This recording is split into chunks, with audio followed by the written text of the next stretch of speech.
শুরুতেই জানাবো সংবাদ শিরোনাম। দেশবাসীকে আবারও নতুন বার্তা দিলেন তারেক রহমান। জানাবো ডক্টর ইউনূসের কাছে দ্রুত নির্বাচনের দাবি বিএনপির। সরকারি টাকায় হজ করা এক ধরনের বিলাসিতা বললেন শায়খ আহমদুল্লাহ। জানাবো আন্তর্জাতিক সংবাদ। লেবাননে ইসরায়েলের হামলায় নিহত 182। ছাত্র জনতার জুলাই বিপ্লবে স্বৈরাচারী সরকারের পতন হলেও তাদের দোসররা বসে নেই, তারা নানা ষড়যন্ত্র করছে। এ কারণে সবাইকে সজাগ ও সতর্ক থাকতে হবে। আর দেশকে এগিয়ে নিতে হলে রাজনৈতিক অধিকার প্রতিষ্ঠার পাশাপাশি দেশের অর্থনৈতিক মুক্তির জন্য সবাইকে ঐক্যবদ্ধ হয়ে কাজ করতে হবে, এমন মন্তব্য করেন বিএনপির ভারপ্রাপ্ত চেয়ারম্যান তারেক রহমান। সোমবার বিকেলে কিশোরগঞ্জ পুরাতন স্টেডিয়ামে জুলাই বিপ্লবে শহীদ ও আহতদের স্মরণে জেলা বিএনপি আয়োজিত গণসমাবেশে ভার্চুয়াল মাধ্যমে যুক্ত হয়ে প্রধান অতিথির বক্তব্যে এসব কথা বলেন তারেক রহমান। তিনি বলেন, দল মত নির্বিশেষে সবাইকে দেশের উন্নয়ন করতে হবে। শহীদদের আত্মত্যাগ ধরে রাখতে হলে দল মত নির্বিশেষে সবাইকে ঐক্যবদ্ধ হওয়ার কোনো বিকল্প নেই। জনগণের নির্বাচিত সরকার ছাড়া দেশের উন্নয়ন ও অগ্রগতি সম্ভব নয়। এজন্য দরকার ভোটের মাধ্যমে নির্বাচিত জনগণের সরকার। এই অধিকার প্রতিষ্ঠার জন্যই জুলাই বিপ্লবে হাজারো ছাত্র জনতা শহীদ হয়েছে। তারেক রহমান বলেন, বাংলাদেশ একটি সম্ভাবনাময় দেশ। এখানে প্রয়োজন কেবল সঠিক পরিকল্পনা, জনগণের ভোটে নির্বাচিত সঠিক নেতৃত্ব, যাদের জবাব দিয়ে থাকবে জনগণের কাছে। রাজনৈতিক ক্ষমতা অর্জনের মাধ্যমে আমরা দেশবাসীর সামনে সেই সুযোগ সৃষ্টি করে দিতে পারি। আমাদের সামনে সেই সুযোগ এসেছে, তা কাজে লাগাতে হবে। আমাদের ঐক্যবদ্ধ প্রচেষ্টাই কেবল তা সম্ভব করে তুলতে পারে। এদিকে দ্রুত নির্বাচনের রোডম্যাপ ঘোষণা করার জন্য অন্তর্বর্তীকালীন সরকারের প্রতি আহ্বান জানিয়েছেন বিএনপি চেয়ারপারসনের উপদেষ্টা জয়নুল আবেদিন ফারুক। সোমবার জাতীয় প্রেস ক্লাবের সামনে জাতীয়তাবাদী নবীন দলের উদ্যোগে 2018 থেকে 2024 পর্যন্ত বিনা ভোটে নির্বাচিত দুর্নীতিবাজ এমপিদের বিচারের আওতায় আনার দাবিতে এক অবস্থান কর্মসূচিতে তিনি এই আহ্বান জানান। আয়োজক সংগঠনের প্রতিষ্ঠাতা সভাপতি হুমায়ুন আহমেদ তালুকদারের সভাপতিত্বে এই কর্মসূচি অনুষ্ঠিত হয়। তিনি বলেন, এখন জনগণের দাবি একটাই, আপনারা জঞ্জাল পরিষ্কার করুন, কিন্তু জনপ্রতিনিধিদের সুযোগ দিন, যারা সংসদে গিয়ে সংবিধান প্রণয়ন ও পরিবর্তন করবে। তাই অনতিবিলম্বে নির্বাচনের একটি রোড ম্যাপ দিন। ইলিশ মাছ তো পাঠালাম উল্লেখ করে জয়নুল আবেদিন ফারুক বলেন, আরও বেশি পাঠালে বেশি বেশি পানি ছেড়ে দিতে পারত। বন্ধুবর ভারতকে আমরা প্রতিদিন বলে দিচ্ছি, বাংলাদেশের মানুষ আপনাদের কাছে গণতান্ত্রিক অধিকার, আপনাদের দেশের মতো নির্বাচন আশা করেছিল, কিন্তু আপনারা বাংলাদেশে এমন এক ব্যক্তিকে, এমন এক দলকে সহযোগিতা করেছেন যারা 1 মিনিটে বাংলাদেশের গণহত্যা করেছে, অসংখ্য মায়ের বুক খালি করেছে, সকল নির্বাচনকে কুক্ষিগত করেছে, অধিকার প্রতিষ্ঠার আন্দোলনকারীদের গুলি করে মেরেছে, কেড়ে নিয়েছে মানুষের কথা বলার অধিকার। আপনাদের উচিত শতাধিক মামলার আসামি শেখ হাসিনাকে বাংলাদেশে ফেরত পাঠানো।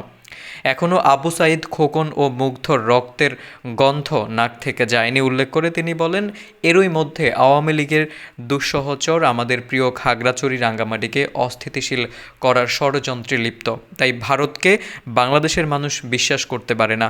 আমরা আশা করেছিলাম শেখ হাসিনাকে আপনারা অবিলম্বে হস্তান্তর করবেন, কিন্তু সেই বিশ্বাস এখনও অর্জন করতে পারেননি।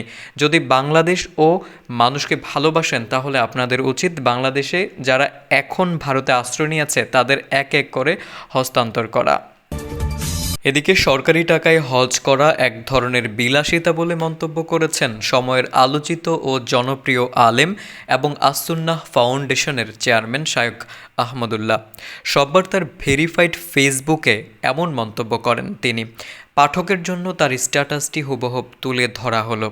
তিনি বলেন, সরকারি টাকায় হজ করা এক ধরনের বিলাসিতা। প্রতি বছর অনেক ক্ষমতাসীন রাজনীতিক ও সরকারের পছন্দের মানুষ রাষ্ট্রের টাকায় হজে যান।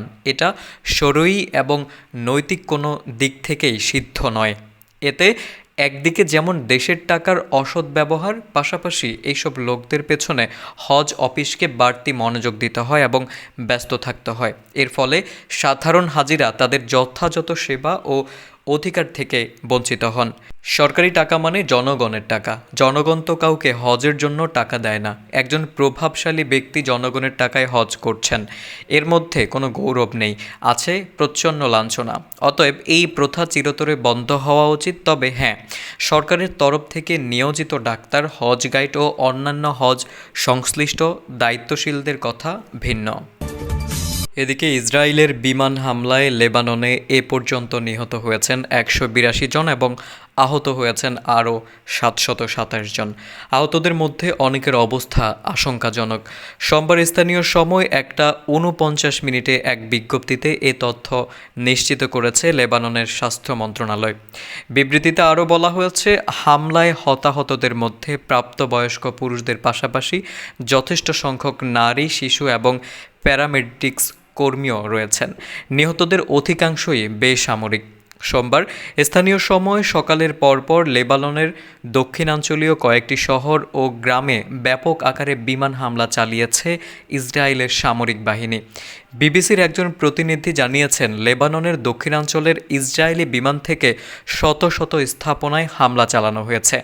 ইসরায়েলের প্রতিরক্ষা বাহিনী থেকে দেওয়া এক বিবৃতিতে বলা হয়েছে, সোমবার লেবাননের 3 শতাধিক স্থাপনায় হামলা করা হয়েছে। লেবাননের সাথে ইসরায়েলের চলমান উত্তেজনায় এখন পর্যন্ত সোমবারের হামলাই সবচেয়ে তীব্র বলে ধারণা করা হচ্ছে। লেবাননের দক্ষিণাঞ্চলীয় সীমান্তের ওপারেই ইসরায়েলের উত্তরাঞ্চল। আইডিএফের এক কর্মকর্তা বিবিসিকে জানিয়েছে, সোমবারের হামলায় আগে লেবাননের দক্ষিণাঞ্চলীয় স্থানীয় বেসামরিক বাসিন্দাদের মোবাইল ফোনে সতর্কবার্তা দিয়েছিল আইডিএফ। সেই সতর্কবার্তায় তাদেরকে নিরাপদ স্থানে সরে যেতে বলা হয়েছিল। লেবাননের একজন মন্ত্রী আইডিএফের এই বার্তাকে মানসিক যুদ্ধ বলে উল্লেখ করেছেন। অন্যদিকে ইসরায়েলের প্রতিরক্ষা মন্ত্রী ইয়ব সামাজিক যোগাযোগ মাধ্যম এক্সে পোস্ট করা এক বার্তায় বলেছেন, উত্তর ইসরায়েলের নাগরিকদের নিরাপত্তা ও সুরক্ষা নিশ্চিত না হওয়া পর্যন্ত এই ধরনের হামলা অব্যাহত থাকবে। প্রসঙ্গত, বিশ্বের অন্যতম বৃহৎ সশস্ত্র ইসলামী রাজনৈতিক গোষ্ঠী হিজবুল্লাহর প্রধান ঘাঁটি লেবানন। দেশটির সরকারের এই গোষ্ঠীর কোনো প্রতিনিধি নেই, তবে ক্ষমতার প্রকৃত নিয়ন্ত্রক তারাই। এই গোষ্ঠীটি ইরানের মদতপুষ্ট।